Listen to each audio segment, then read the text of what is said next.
첫 번째, 함부로 속마음을 드러내지 말아야 한다.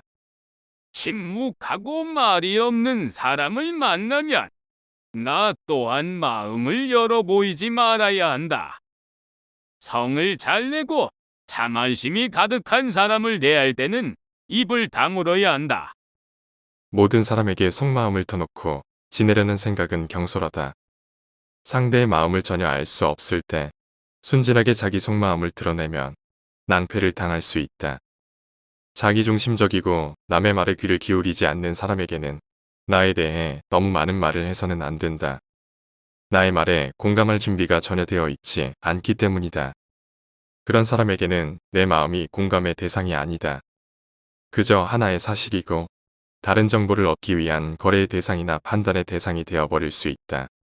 공감하는 사람은 판단하지 않지만 공감하지 않는 사람은 판단한다. 두 번째, 듣기 좋은 말은 오히려 경계해야 한다. 귀에는 항상 거슬리는 말이 있고 마음에는 항상 마음을 어그러지게 하는 일이 있다면 이것은 곧 덕을 더하고 실천하게 하는 숫돌과 같다.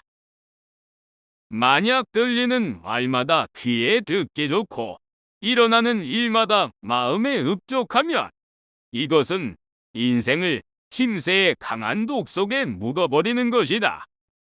남들이 비난이나 충고를 할 때는 나의 허물을 바로잡을 수 있는 계기다. 누구도 허물을 지적해주지 않는다면 교만에 빠질 수 있다.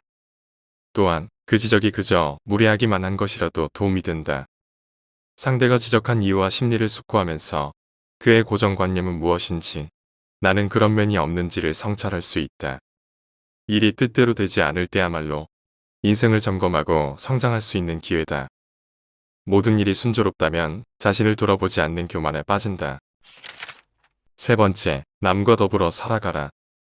좁은 지름길에서는 한 걸음 멈춰서 다른 이가 먼저 지나가게 하고 윤기가 흐르고 맛 좋은 음식은 10분에 3을 덜어내어 남에게 양보하라.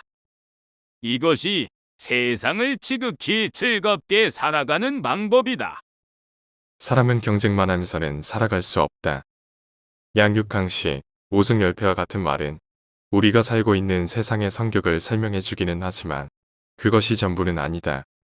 우주는 기본적으로 사랑으로 생겨나 흘러간다. 세상 속에서 지극한 즐거움을 누리는 비결은 나눔이다. 나눔을 통해 자기 만족을 누리는 것도 좋지만 그 속에서는 너와 내가 같다는 깨달음이 있어야 한다. 남에게 양보하고 더불어 살아가는 것, 그리고 모든 생명이 연결되어 있다는 깨달음이 지극한 즐거움을 준다. 네 번째, 넘치면 베풀어야 한다. 부귀한 집은 마땅히 너그럽고 후회야함에도 남을 시기하고 이기려 들면 이것은 부귀하지만 행동을 가난하고 천하게 하는 것이니 어찌 부귀를 오래 누리겠는가. 물이 흐르다 막히면 고여서 썩기 시작하고 몸속의 기혈이 순환하지 않으면 병이 나듯 재물과 풍요로움도 흘러야 한다. 부가 넘치면 너그럽게 베풀 줄 알아야 한다. 베풀지 않아 그 기운의 흐름이 막혀버리면 낭패를 당한다. 그와 더불어 마음도 넉넉해야 한다. 부귀하면서도 남에게 너그럽지 않고 각박하면 그 행동은 가난하고 천한 것이다. 가난한 사람들이 천한 행동을 했을 때보다 몇 배는 더 큰 원한을 사게 된다. 원하는 모든 것을 파괴한다. 부귀함을 오랫동안 유지할 수가 없다. 다섯 번째, 타인에게 관대한 마음을 가져야 한다. 더러운 땅에 생물이 많고 맑은 물에는 항상 물고기가 없다. 군자는 마땅히 더러움을 품고 오염을 받아들이는 도량을 가져야지. 깨끗함을 좋아하고 홀로 행동하는 지조만 붙잡고 있으면 안 된다. 연못이 조금 더러워야 먹을거리가 풍부해 다양한 생물이 살아갈 수 있다. 지나치게 맑은 물에는 살 수 있는 생물이 얼마 되지 않는다. 땅도 마찬가지다. 낙엽도 곤충이나 동물도 죽고 썩은 뒤에 섞여야 영양분이 풍부하다. 깔끔하게 모래만 가득한 땅에는 자랄 수 있는 식물도 얼마 되지 않는다. 사람도 이처럼 관대한 마음을 갖고 타인을 받아들일 수 있어야 인망을 얻는다. 지나치게 고결하여 홀로 우뚝 선 사람에게는 쉽게 다가가기 힘들다. 6번째, 모든 책임을 자신에게서 찾아라.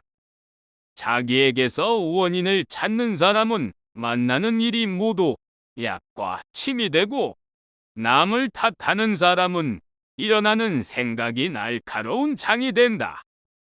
하나는 모든 선의 길을 열고 다른 하나는 모든 악의 물길을 트니 하늘과 땅만큼 차이가 난다. 삶의 현실은 내 마음을 그대로 드러내 보여주는 거울과 같다. 실패하든 성공하든 그 원인을 나에게서 찾아야 한다. 좀 더 구체적으로는 내 마음에서 찾아야 할 것이다. 남에게 의존하지는 않았는지, 책임을 회피하지는 않았는지, 정말 최선을 다했는지 성찰해 보아야 한다. 이렇게 성공과 실패의 원인을 자신에게서 찾으면 모든 경험이 보약이 된다. 하지만 남을 탓하는 생각을 품으면 그것이 날카로운 창이 되어 나를 해친다. 경험으로부터 배운 것이 하나도 없기 때문이다. 이 한 생각의 차이가 사람과 사람을 하늘과 땅만큼 차이 나게 한다. 7번째, 은혜와 위험을 보이는 방법. 은혜는 마땅히 조금씩 베풀다가 깊어져야 한다. 처음에는 깊다가 나중에 줄어들면 그 은혜를 잊기 마련이다. 위험은 마땅히 엄하게 시작하여 너그러워져야 한다. 처음에는 너그럽다가 나중에 엄하면 그 가혹함을 원망하기 마련이다. 사람의 마음은 간사하다. 처음부터 자기에게 지나치게 잘해주는 사람에게는 항상 그만큼을 기대한다. 만약 시간이 지나면서 얻는 것이 처음만 못하면 사람들은 상대에게 서운함을 느끼고 은혜를 점차 잊어간다. 마찬가지로 처음에 자신에게 너그러웠던 사람이 나중에 엄격하게 하면 가혹하다고 원망한다. 은혜와 위험은 처음에는 박하고 엄격하게 보이고 나중에 점점 후하고 너그럽게 해야 한다. 그것이 사람의 마음을 얻는 방법이다.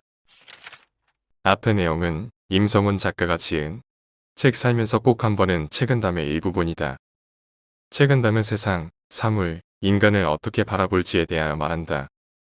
나는 그 중에서 인간을 어떻게 바라볼지에 초점을 두었다. 앞의 내용은 사람 사이에서의 처세에 관해서 이야기하고 있다. 함부로 속마음을 드러내지 말아야 한다라는 주제는 서양의 철학자 발타자르 그라시아니 한 말과 유사하다. 또한 은혜와 위험을 보이는 방법이라는 주제는 서양의 철학자 니콜로 마키아벨리 한 말과 유사하다. 고전을 남긴 위대한 위인들이 같은 말을 한다는 것은 삶에 반드시 필요한 지혜이기 때문 아닐까?